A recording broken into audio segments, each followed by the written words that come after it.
Hey, what's up everyone? This is K Collections, and it's been a while since I did a figure unboxing video. This is a relatively old one, Iskandar from Fate Zero by Banpresto. This is the Ichiban Premium, a higher quality prize figure, although it's not the same level or same quality as a scale figure. Nonetheless, let's get started. First off, I bought this on eBay from a seller. This was used, although the seller said they only opened it and displayed it for a short period and just put it back in the box. So for what I could tell, it's in good condition, but we will see. Here's the front of the box. Here's the side of the box. The back. Top. And bottom. And here's just the interior of the box. Definitely doesn't look too bad. Alright, first and foremost, the accessories. This is the base. There are some scratches on the base itself. However, thankfully there aren't any cracks. I kind of wish the seller told me about the scratches beforehand, but I bought this figure for a relatively cheap price. So, can't really complain too much. And I'm glad there's the summoning circle there because I really despise, or not despise, but I hate a plain black base. Some scale figures that cost $200 just gives you a plain black base. And I hate those. So, very simple, but I like it. Next, we have the sword, and it looks pretty good. I like the detail they put on the blade itself. The silver isn't metallic. I kind of wish they went with a chrome or a metallic silver, so it does look kind of cheap overall. But, like I said, I really like the details that are put into the blade itself, especially in the middle. Right, the handle looks pretty nice as well. It's a nice gold coloring, not metallic, but it's shiny enough. And the handle itself is a matte black.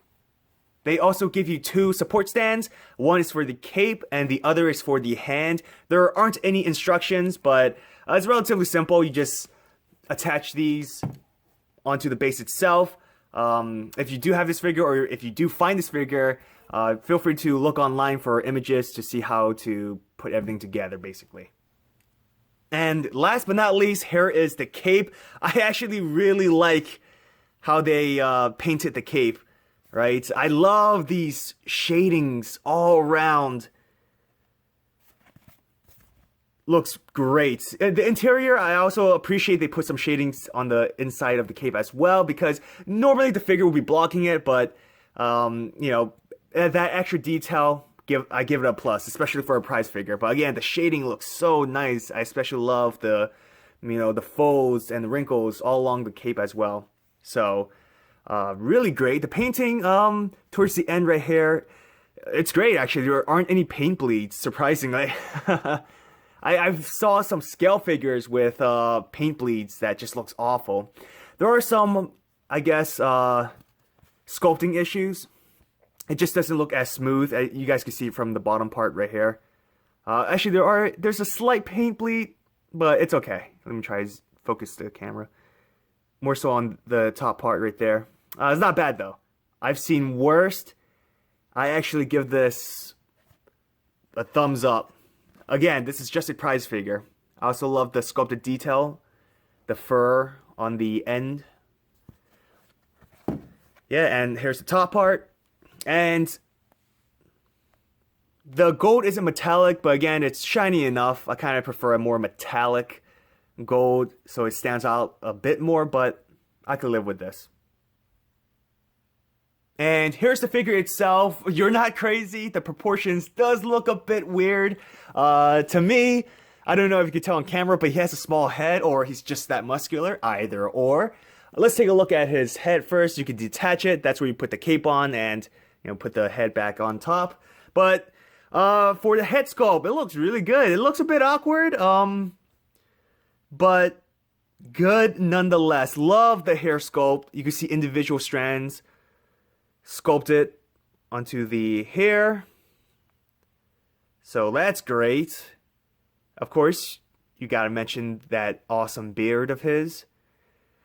And there are some slight shading on his face as well. There are the skin tone, the painting on the skin tone does overlap on the hair a bit.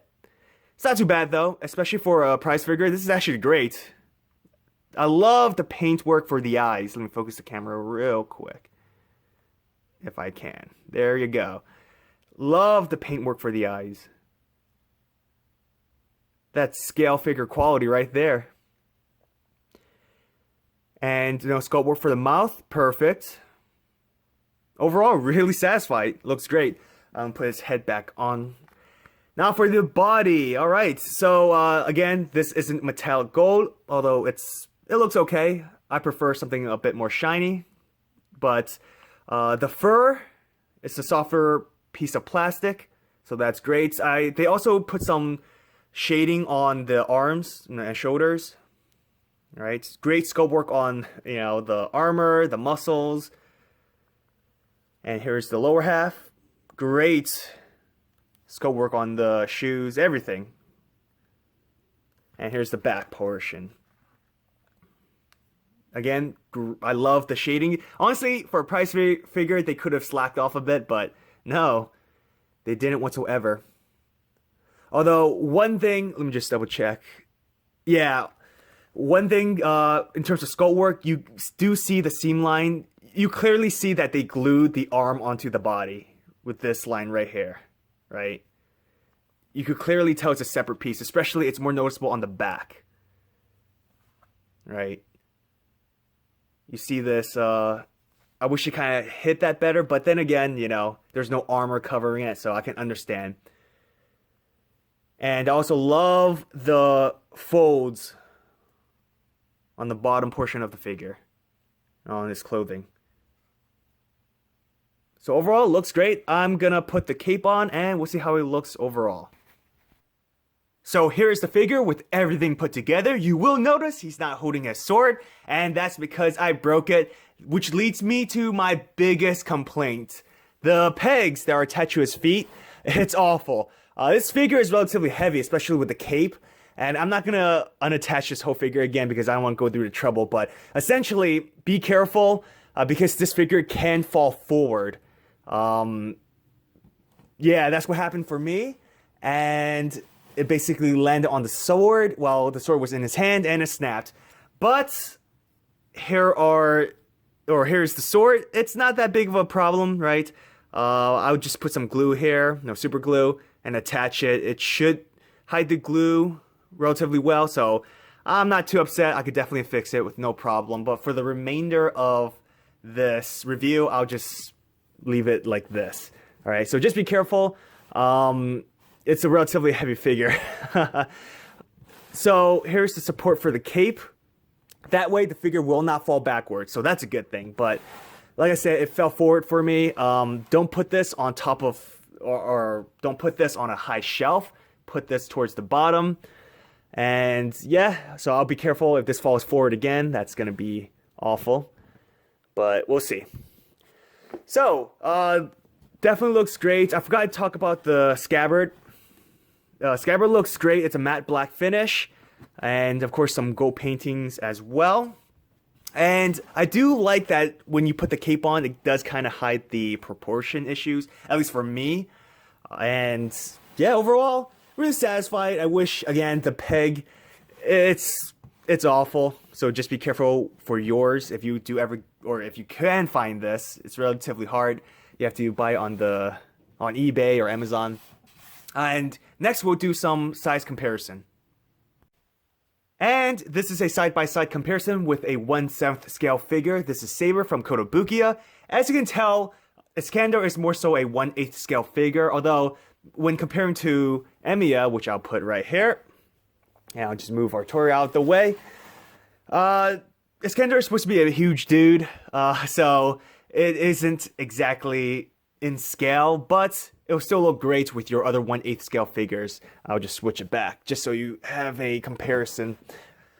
And as you can see, I actually fixed the sword. Like I said, it's not that big of a problem. So my final thoughts on this figure, it's an amazing figure. Definitely get this if you can find one on eBay or Amazon or through a seller. Love the sculpt work and the paint work like I mentioned before, especially on the back of the cape where there are tons of shading across. And Again, I kind of wish the gold was a metallic gold. That way it pops out a little bit more. And the sword, again, I wish they used a chrome or metallic silver painting, but it still looks good.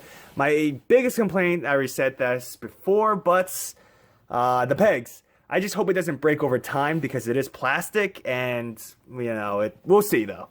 Other than that, like I already mentioned, highly recommend this, especially if you're a fan of Iskandar. There aren't many figures for this character. I believe this one, and there's a scale figure by Mega House, 1/8 scale, and that's like $300. So if you can afford it, I guess get that one. But I'm happy with this one, and I think you will be too. So if you like this video, hit that thumbs up and subscribe to my channel for more Fate content. Follow my Twitter, Instagram, and join my Discord server. All links are in the description. Stay tuned towards the end. I will take some pictures, and have an awesome day.